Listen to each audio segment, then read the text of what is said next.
Children, in this video, we are going to discuss about the accounting principles. What are accounting principles? Accounting principles are set of rules, basic rules which are generally accepted. That's why they are called generally accepted accounting principles. Means all the accountants, most of the accountants agree upon these terms that these are useful and beneficial for business to adopt. Okay, so under accounting principles there are few concepts and conventions which we are going to discuss. So the first is going concern concept. What is the meaning of going concern concept? According to this concept, the business will exist for a long and indefinite period in future. Means going concern concept says that business will continue for long period in future. Means business is not going to end its life in near future. तो क्या मतलब हुआ इसका कि going concern concept बोलता है कि business काफ़ी लंबे समय तक चलता रहेगा, बिजनेस का लाइफ जो होगा वो बहुत लंबा होगा। क्यों ऐसा कहा जाता है? कोई भी बिजनेसमैन जब बिजनेस शुरू करता है तो उसका ये विश नहीं होता है कि बिजनेस शुरू किए हैं इसको थोड़ा दिन बाद बंद कर देंगे। मोस्टली हर बिजनेसमैन यही चाहता है कि आज अगर हम कोई बिज़नेस शुरू किए हैं तो ये मेरा बिज़नेस हमेशा चलता रहे, आगे बढ़ता रहे, बड़ा बड़ा होता रहे। ठीक है, तो इसलिए गोइंग कंसर्न कॉन्सेप्ट का मतलब होता है कि जब भी हम बिज़नेस का ट्रांजैक्शन करें तो दिमाग में इस चीज़ को रख के करें कि हमारा बिज़नेस जो है वो लंबे समय तक चलेगा। तो इससे क्या इफ़ेक्ट पड़ता है? इसकी वजह से जो एक्सपेंसेस और इनकम होते हैं उनको लॉन्ग टर्म और शॉर्ट टर्म में हम लोग डिवीज़न कर सकते हैं कि कौन सा शॉर्ट टर्म का एक्सपेंस है, कौन लॉन्ग टर्म का एक्सपेंस है। ठीक है, तो इस तरह से हम लोग गोइंग कंसर्न कॉन्सेप्ट से क्या समझते हैं कि जो बिज़नेस है वो हमारा लॉन्ग रन में चलता रहेगा। तो अगर मान लिया हमने एक मशीन ख़रीदा बिज़नेस के लिए, 1 लाख का मशीन ख़रीदा, तो 1 लाख का मशीन ख़रीदा और हमें पता है बिज़नेस हमारा बहुत साल तक चलेगा, तो हम देख सकते हैं अच्छा इस मशीन का लाइफ क्या 20 साल है, अच्छा 20 साल तक तो ये लाइफ हमारा काम करेगा ही, उसके बाद देखा जाएगा। लेकिन अगर हम ये सोचें कि बिज़नेस मेरा 2 ही साल में बंद ना हो जाए, 1 साल में बंद ना हो जाए, तो क्या कोई उतना महंगा मशीन खरीदेगा? सोचेगा अरे मशीन खरीदेंगे अगले साल बिज़नेस बंद हो गया तो किसी भी बिजनेसमैन का ये ओपिनियन नहीं होता है कि उसका बिज़नेस नियर फ्यूचर में बंद होने वाला है। उसका ओपिनियन यही रहता है कि उसका बिज़नेस जो है वो लंबे समय तक चलेगा, यही सोच के वो बिज़नेस में इन्वेस्टमेंट करता है और सारे अकाउंटिंग इसी कॉन्सेप्ट पे होते हैं। ठीक है, next what is consistency concept. Consistency concept says that the methods and accounting practices adopted once should be consistent year after year. It should not change from one year to another. हम जो भी method accounting principle, accounting method जो practice में हम अपना लाते हैं वो year after year consistent होना चाहिए, मतलब सेम होना चाहिए। It should not change from one year to another. ऐसा नहीं होना चाहिए कि पहला साल है, अब जैसे एग्जांपल के लिए अभी तो आप लोग डेप्रिसिएशन क्या होता है नहीं जानते हैं, बस हमने बेसिक अकाउंटिंग टर्म में पढ़ा है कि depreciation loss in the value of asset होता है। तो जब उसको कैलकुलेट करने के अलग अलग मेथड है, डिमिनिशिंग बैलेंस मेथड है, स्ट्रेट लाइन मेथड है, तो अब ऐसा नहीं होगा कि first year straight line method से कर लेते हैं, अगले साल डिमिनिशिंग बैलेंस मेथड कर लेंगे, फिर उसके अगले साल मन करेगा तो स्ट्रेट लाइन कर देंगे या फिर डिमिनिशिंग कर देंगे। अगर आपने एक मेथड अडॉप्ट किया है कि हम लोग जा रहे हैं स्ट्रेट लाइन मेथड से कैलकुलेट करने, तो ईयर आफ्टर ईयर आप वही कैलकुलेट कीजिए, उसी मेथड को कंटिन्यू कीजिए। क्यों? तब बिजनेस का प्रॉफिट जो है प्रीवियस ईयर से कंपेयर करना आसान होगा। अगर हम हर साल मेथड चेंज करते जाएंगे तो कंपैरिजन हो ही नहीं सकता है, क्योंकि कंपैरिजन करने के लिए दो चीज़ों के बीच सिमिलैरिटी होना ज़रूरी है। तो इसलिए कंसिस्टेंसी कॉन्सेप्ट हमें कहता है कि जो भी मेथड आप अडॉप्ट करते हैं उसको लेके कंसिस्टेंट रहिए। इसका मतलब ये नहीं है कि हम कभी चेंज ही नहीं कर सकते हैं, चेंज कर सकते हैं, लेकिन हर साल नहीं, साइमल्टेनियसली नहीं कर सकते। हो सकता है 10 साल, 5 साल, 15 साल कभी भी बिजनेस में ऐसा एक ओपिनियन आए कि नहीं अब इस मेथड को चेंज किया जाए, तो एक प्रॉपर प्रोसेस के थ्रू उस मेथड को चेंज कर सकते हैं। लेकिन चेंज करने के बाद फिर वो चेंज वाले मेथड के साथ कंसिस्टेंट रहना पड़ेगा। तो कंसिस्टेंसी कॉन्सेप्ट क्या कहता है हमें कि जो भी मेथड आप अकाउंटिंग प्रिंसिपल मेथड जो कुछ भी आप अडॉप्ट करते हैं अपना बिजनेस के लिए रिकॉर्ड करने के लिए, उसको ईयर आफ्टर ईयर उससे कंसिस्टेंट रहिए। क्लियर है? Third is accrual concept. According to this concept, revenue is recognized on its realization, not on its actual receipt, or costs are realized when they are incurred, not when payment is made. क्या मतलब हुआ इस sentence का कि ये concept बताता है हमें कि रिवेन्यू मतलब इनकम को तभी आप पहचान लीजिए जब वो क्रिएट हो रहा है कि हाँ यहाँ से इनकम मिलने वाला है, रियलाइज हो गया कि हाँ भाई इनकम होगा, तो आप उसको रिकॉर्ड कीजिए। और ना कि आप वेट कीजिए कि जब पैसा मिल जाएगा तब रिकॉर्ड करेंगे। आपने किसी का कुछ काम किया है, आपने किसी को सेल किया, सामान सेल किया तो कंफर्म हो गया कि पैसा आना है, तो आप उसी समय रिकॉर्ड कर दीजिए कि इतना का सामान सेल हो गया। ये मत बोलिए कि जब वो पैसा देगा ना तब रिकॉर्ड करेंगे। Cost are realise when they are incurred. अगर आपने कुछ पैसे खर्च किए हैं, ठीक है, अभी पैसे दिए नहीं है लेकिन पता चल गया कि खर्च है, मान लीजिए किसी से सामान लिया है, खरीदा है, उसको पेमेंट नहीं किया है, बट क्लियर तो हो गया ना कि आपने परचेज किया तो पेमेंट करना पड़ेगा, तो इनकर तो हो गया कॉस्ट। तो जिस समय इनकर हुआ उसी समय उसको हमें क्या कर देना है, पेमेंट के लिए वेट नहीं करना है, उसको रिकॉर्ड कर लेना है। जब पेमेंट होगा तो दोबारा रिकॉर्ड होगा कि अब पेमेंट हो गया। तो it means all the transactions are recorded whether cash is received और पेड और नॉट। चाहे आप कैश रिसीव करें या पे करें या ना करें, अगर ट्रांजेक्शन हो रहा है तो रिकॉर्ड होगा। यानी सिंपल लैंग्वेज में बोले तो सारा कैश ट्रांजेक्शन और क्रेडिट ट्रांजेक्शन का मतलब होता है उधार, मतलब नगद जो सेल परचेज हो रहा है वो और उधार जो हो रहा है वो सब कुछ रिकॉर्ड होगा, मतलब कैश वाला हो या बिना कैश वाला हो, बिजनेस से रिलेटेड सारा ट्रांजेक्शन रिकॉर्ड होगा। क्लियर है। Fourth one is business entity concept. क्या होता है business entity concept? According to this concept, business is considered as a unit और entity separate from its owners. Business transactions are recorded in the books of account from the business point of view. ये concept बोलता है कि business जो है वो एक separate unit है, एक सेपरेट एंटिटी है और ऑनर जो है सेपरेट है। डे टू डे लाइफ में क्या होता है, हम लोग बोलते हैं इसका बिजनेस है, तब भी नहीं बोलते कि वही बिजनेस है, बोलते उसका बिजनेस है। तो वो पर्सन, मान लीजिए कि मोहन एक पर्सन है जिसने बिजनेस शुरू किया, तो हम लोग बोलते हैं मोहन का बिजनेस है। तो मोहन का बिजनेस है तो बिजनेस भी एक सेपरेट पर्सन है। कैसा पर्सन है वो? आर्टिफिशियल पर्सन है, ठीक है, बिजनेस एक आर्टिफिशियल पर्सन है। और जो मोहन है, जो ऑनर है, वो नेचुरल पर्सन है, लेकिन दोनों ही पर्सन है, ठीक है। लॉ के नज़र में जब देखा जाएगा तो दोनों पर्सन है। जब अकाउंटिंग किया जाएगा तो अकाउंटिंग करते समय बिजनेसमैन जो है, ऑनर जो है, उसको अलग माना जाएगा, सेपरेट पर्सन माना जाएगा। बिजनेस अगर बिजनेसमैन को कुछ पैसे देगी, मतलब बिजनेसमैन अपने ही बिजनेस से पैसा ले रहा है, देखने में लग रहा है तो अपना बिजनेस से पैसा ले रहा है, लेकिन वो हो क्या रहा है एक्चुअल में कि बिजनेस उसको पैसा दे रही है या बिजनेस उससे पैसा ले रही है। तो बिजनेस उसको भी एक लाइबिलिटी की तरह ट्रीट करेगी कि हम उससे पैसा लिए हैं तो हमको उसको लौटाना है या दिए, वो भी रिकॉर्ड होगा। तो कुछ भी अगर रिकॉर्ड होगा ट्रांजेक्शन, तो ये रिकॉर्ड नहीं होगा कि मोहन को क्या मिला और मोहन ने क्या दिया, ये रिकॉर्ड होगा कि बिजनेस को क्या मिला और बिजनेस ने क्या दिया किसी को। तो बिजनेस पॉइंट ऑफ व्यू से ट्रांजेक्शन रिकॉर्ड होंगे, ठीक है। नेक्स्ट है money measurement concept. According to this concept, only those transactions are recorded in the books of account which can be measured in terms of money. If we purchase something or we sell something, we can measure that for how much money. हमने कुछ cell किया, कुछ purchase किया, तो हम लोग major कर सकते हैं कि कितने पैसे के लिए खरीदा, कितने पैसे के लिए बेचा। लेकिन अगर कुछ ऐसा हुआ बिजनेस में जिसको मनी में मेजर ही नहीं कर सकते हैं, दो एम्प्लॉय के बीच झगड़ा हो गया, अब क्या उसको मेजर कर सकते हैं मनी में? मेरा एक एम्प्लॉई है जो कि बहुत पंक्चुअल है, बहुत अच्छे से आता है, भले ही उसकी वजह से मेरा बिजनेस को प्रॉफिट हो रहा हो, लेकिन क्या मनी में मेजर कर सकते हैं कि उसका पंक्चुअलिटी की वजह से बिजनेस को क्या बेनिफिट हो रहा है?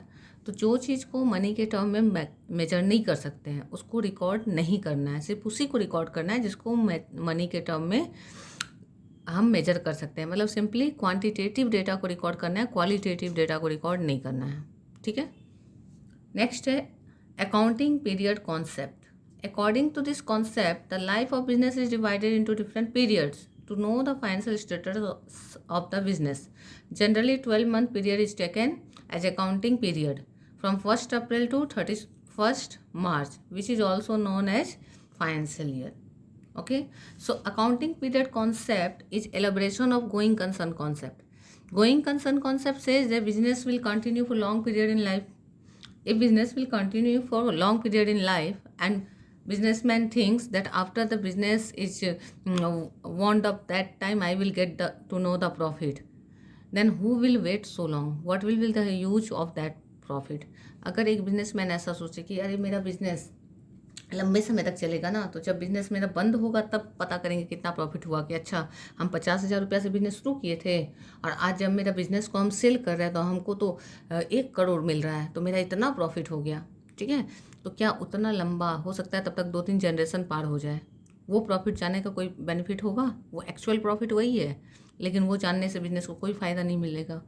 बिजनेस को ये जानना है कि वो जो डे टू डे एक्टिविटी कर रही है उससे बिजनेस में प्रोग्रेस हो रहा है या नहीं हो रहा है। तो इसके लिए रेगुलर इंटरवल पे प्रॉफिट हो रहा है या लॉस हो रहा है बिजनेस में जानना ज़रूरी है। तो इस वजह से क्या करता है, बिजनेस का जो लाइफ है उसको हम लोग डिफरेंट पीरियड में बांट देते हैं। तो डिफरेंट पीरियड क्या करें, तो जनरली 12 महीने का ले लेते हैं, एक साल का जो फाइनेंशियल ईयर होता है अप्रैल से मार्च, क्योंकि इनकम टैक्स लॉ हो या कंपनी एक्ट हो उसी को कंसिडर करेगा। तो अप्रैल टू मार्च 12 महीने का ले लिए। कोई कोई ऐसा भी होता है जहाँ 3-3 महीने पे होता है, क्वार्टरली, हाफ ईयरली, लेकिन वो भी 12 मंथ का करते हैं फिर लास्ट में कंसोलिडेटेड वाला। तो क्या होगा, 1 अप्रैल से 31 मार्च हर साल बिजनेस अपना प्रॉफिट और लॉस चेक करेगी कि अच्छा इस एक साल में हमने जो बिजनेस एक्टिविटी किया उसमें प्रॉफिट हुआ या लॉस हुआ। अगर प्रॉफिट हुआ तो कितना हुआ, हमें उसके अकॉर्डिंग आगे क्या डिसीजन लेना है। अगर लॉस हुआ तो कितना हुआ, तो उस लॉस के अकॉर्डिंग हमें आगे क्या करना है, कौन से मिस्टेक्स थे जिसको ठीक करने हैं। तो इस तरह से बिजनेस को ये जानना जरूरी है टाइम टू टाइम कि वो जो एक्टिविटी डे टू डे उसका सेल परचेज हो रहा है उसमें वो प्रॉफिट गेन कर रहा है या लॉस इनकर हो रहा है। तो इसके लिए अकाउंटिंग पीरियड कॉन्सेप्ट बनाया गया है ताकि बीच बीच में बिजनेस अपना प्रॉफिट जान सके। तो बीच बीच में मतलब ये नहीं कि हर 2 दिन पे जान रही है, 1 साल का ड्यूरेशन जनरली लेते हैं। और अगर किसी का बिजनेस बहुत बड़ा है तो क्वार्टरली भी करते हैं, लेकिन उसके बाद भी वो एनुअल एक निकालते हैं। Next is cost concept. Cost concept is also called historical cost concept. According to this concept, all the assets are recorded in the books of account at the acquisition cost. What is acquisition cost? Acquisition cost means cost paid to acquire the asset. मतलब एक asset खरीदने में जो हमारा पैसा लगा उसी को एक्विजिशन कॉस्ट बोलते हैं। तो हिस्टोरिकल कॉस्ट कॉन्सेप्ट बोलता है कि आप अपने बुक में किसी भी एसेट का वही वैल्यू रिकॉर्ड रखिए जिस पे आपने उसको खरीदा था। अब मान लीजिए हमारा एक बिज़नेस है, हमने बिज़नेस शुरू किया था। जब बिज़नेस शुरू किया था हमने एक फ़र्नीचर लिया था 50,000 रुपये में, ठीक है। आज हो सकता है मार्केट में उस फर्नीचर का वैल्यू 1.5 लाख रुपये हो गया हो, लेकिन जब हम अपना बुक में लिखेंगे तो हम तो 50,000 ही लिखेंगे ना, क्योंकि हम 50,000 पे किए थे उसके लिए। हम नहीं लिखेंगे कि 1.5 लाख का हो गया। आपके घर में ही अगर कोई फर्नीचर है, आपने 50,000 में लिया था और 10 साल बाद आपके यहाँ कोई आए और पूछे कितने का फर्नीचर है, बड़ी अच्छा है, तो आप उसको क्या बोलोगे? बोलेगा अरे ये तो 10 साल पहले लिए थे, 85,000 में उस समय मिल गया था। अभी भले मार्केट में इसका 1.5 लाख तक वैल्यू होगा, लेकिन आप उसको ये नहीं बोलोगे कि नहीं हम 1.5 लाख में खरीदे थे। आज का मार्केट प्राइस देख के आप उसको कॉस्ट नहीं बताओगे। कॉस्ट क्या बताओगे? जो आपने पे किया था। तो हिस्टोरिकल कॉस्ट कॉन्सेप्ट यही बोलता है कि आपके बुक में आप वही वैल्यू रिकॉर्ड कीजिए जो आपने एसेट के लिए पे किया था। ठीक है, क्लियर है? Next, dual aspect concept. Dual का मतलब क्या होता है? दो। डुअल मीन्स दो। तो according to this concept every transaction affects atleast 2 account, minimum 2 account it will affect. If one account is debited, other must be credited. Why? Always debit should be equal to credit. Debit transaction should be equal to credit. ठीक है, तो इस concept में क्या बोलता है कि कोई भी जो ट्रांजेक्शन होगा कम से कम 2 अकाउंट को इफेक्ट करेगा। अगर एक डेबिट है तो दूसरा क्रेडिट होगा। कम से कम 2 क्यों बोल रहा है? 2 से ज़्यादा भी हो सकता है 3 अकाउंट हो, 1 डेबिट हो 2 क्रेडिट हो, या 3 डेबिट हो 1 क्रेडिट हो, या 1 क्रेडिट हो 2 डेबिट हो। अलग अलग इस तरह से हो सकता है, कितना भी डेबिट क्रेडिट हो सकता है, लेकिन मिनिमम 2 तो होगा ही। और चाहे जितना भी डेबिट हो और जितना भी क्रेडिट हो, टोटल दोनों का बराबर रहेगा हमेशा। तो debit will be equal to credit. तो हर एक ट्रांजेक्शन 2 अकाउंट को इफेक्ट करेगा। इसमें क्या होता है कि जैसे मान लीजिए हमने खरीदा मशीन, तो हम लोग लिखते हैं मशीनरी खरीदे, machinery purchase for which 1 lakh. तो यहाँ ये भी लिखेंगे कि मशीन 1 लाख का खरीदे, और ये भी लिखेंगे कि कैश 1 लाख गया। तो अब दोनों बराबर होगा कि नहीं? जितना का मशीन आया कैश उतना ही जाएगा, तो हमेशा इक्वल होगा दोनों। आगे हम लोग जब जर्नल सीखेंगे तो ये सब चीज़ कॉन्सेप्ट क्लियर हो जाएगा। Next is revenue recognition concept. Revenue recognition concept थोड़ा एक डुअल कॉन्सेप्ट जैसा ही है। रिवेन्यू रिकॉग्निशन का मतलब क्या है? रेवेन्यू जब रिकॉग्नाइज होता है, यहाँ हमने क्या पढ़ा था? According to this concept revenue is recognise on its realisation not on its actual receipt. यहाँ भी वही बोल रहा है कि according to this concept revenue is recognise at the time of transfer of ownership. जब ऑनरशिप हम ट्रांसफर कर रहे हैं उसी समय रेवेन्यू रिकॉग्नाइज हो गया, not at the time of receipt of money.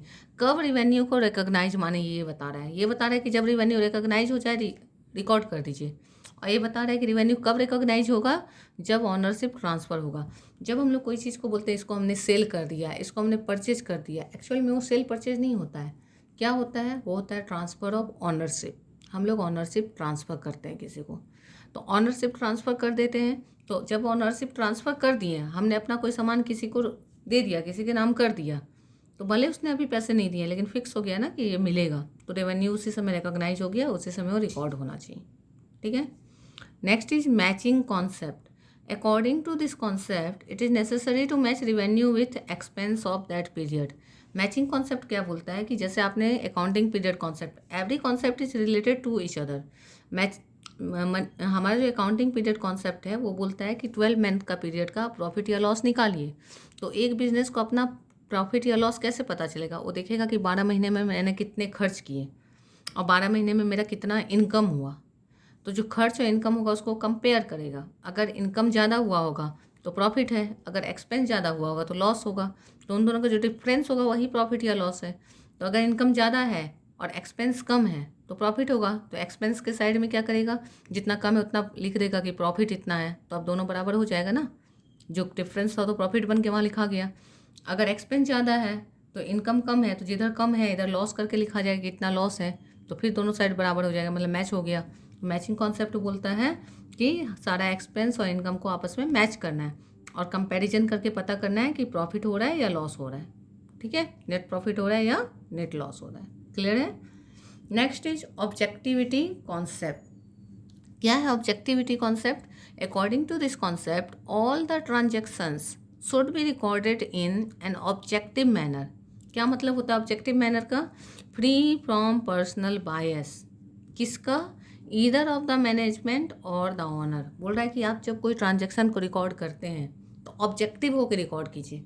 Objective होने का मतलब क्या है कि आपके दिमाग में कोई पार्शियलिटी नहीं होनी चाहिए, पर्सनल बायसनेस नहीं होना चाहिए कि हाँ नहीं हमको इसको अच्छा दिखा देना है, इसको ख़राब दिखा देना है। आप फ्री रहिए, जो आपका डेटा बोल रहा है आप उसके अकॉर्डिंग ट्रांजेक्शन कीजिए। ना वो मैनेजमेंट से इन्फ्लुएंस्ड होना चाहिए ना ऑनर से। ऐसा नहीं कि ऑनर ने बोला ऐसा कर दो तो ऐसा कर दिया। जो ट्रांजेक्शन हुआ है, जो आपके पास एविडेंस है, उसी के अकॉर्डिंग आप करिए। ठीक है, तो ऑब्जेक्टिविटी कॉन्सेप्ट बोलता है कि जब भी हम ट्रांजेक्शन करें ऑब्जेक्टिव मैनर में करना चाहिए। ऑब्जेक्टिव मैनर मतलब फ्री फ्रॉम पर्सनल बायस, उसमें कोई पार्शियलिटी नहीं होनी चाहिए। ओके, आगे जो है उसको कन्वेंशंस बोलते हैं। 3 कन्वेंशन है। ठीक है, convention of full disclosure. Full disclosure क्या है? फुल डिस्क्लोजर का मतलब होता है आपका जो भी फाइनेंशियल डेटा है जो कि इम्पॉर्टेंट है यूजर्स के लिए। यूजर्स होते हैं हमारे बिजनेस के, इंटरनल यूजर होते हैं, एक्सटर्नल यूजर होते हैं। इंटरनल यूजर जो बिजनेस से रिलेटेड डिसीजन ले सकते हैं, जैसे मैनेजमेंट है, ऑनर है। एक्सटर्नल यूजर वो होते हैं जो उस डिसीजन से इफेक्टेड होते हैं मगर वो डिसीजन को बदल नहीं सकते हैं, जैसे क्रेडिटर है, बैंक है, पब्लिक है, गवर्नमेंट है। तो convention of full disclosure states that all the significant information, significant it is saying, not all the significant information of financial nature and nature should be financial must be disclosed to the users of accounting information। accounting information के जो user हैं, जो wait करते हैं कि क्या business का information है, उनको सारे इंपॉर्टेंट फाइनेंशियल इन्फॉर्मेशन दिए जाने चाहिए। नॉन फाइनेंशियल नहीं कि दो के बीच झगड़ा हो गया, दो के बीच दोस्ती हो गई, क्या हुआ आपके बिजनेस में, उससे उनको मतलब नहीं है। फाइनेंशियल नेचर का जितना इंपॉर्टेंट है वो। अब फाइनेंशियल नेचर का है लेकिन 1 रुपया कहीं गुम हो गया, बिजनेस का नहीं मिल रहा है तो फाइनेंशियल, लेकिन इससे क्या मतलब है? अब 1 रुपया के लिए कितना पर्सन अपना समय गंवाएगा? तो जो सिग्निफिकेंट हो बस वही। ठीक है, दूसरा जो है कन्वेंशन ऑफ मटेरियलिटी, ये इसका रिवर्स है।